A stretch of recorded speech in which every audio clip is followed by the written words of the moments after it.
Hundreds of migrants are awaiting an uncertain fate, confined to a chain-link enclosure under a bridge in El Paso, Texas, as President Donald Trump threatens drastic action against Mexico. I'm not playing games.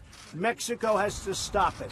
Trump has declared he's likely to shut down America's southern border or large sections of it next week, unless Mexico stops immigrants from passing through their country and trying to enter the United States illegally.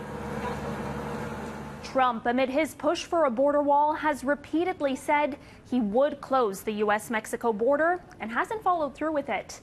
But his administration has cut direct aid to 3 Central American nations, home to some of the migrant caravans that have marched through Mexico to the U.S.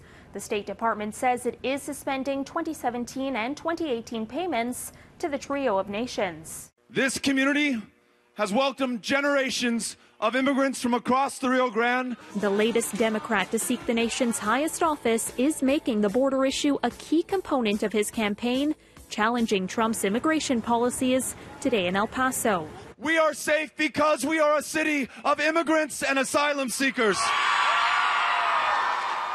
We have learned not to fear our differences, but to respect and embrace them. The enclosure in El Paso is holding migrants who cross the border illegally and are waiting to be processed by Border Patrol.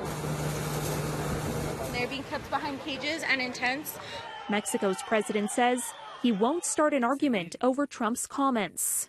No voy yo a polemizar sobre esto. I'm going to be very cautious due to a series of circumstances, among them because we want to lead a very good relationship with the government of the United States, he says. Such a severe move could disrupt the economies of both countries, with Trump saying it could mean all trade with Mexico. CBP is facing an unprecedented humanitarian and border security crisis all along our southwest border, and nowhere has that crisis manifested more acutely than here in El Paso. Earlier this week, the government said it was overwhelmed by a dramatic increase in asylum seekers, many of them families who arrive in large groups, fleeing violence and poverty back home.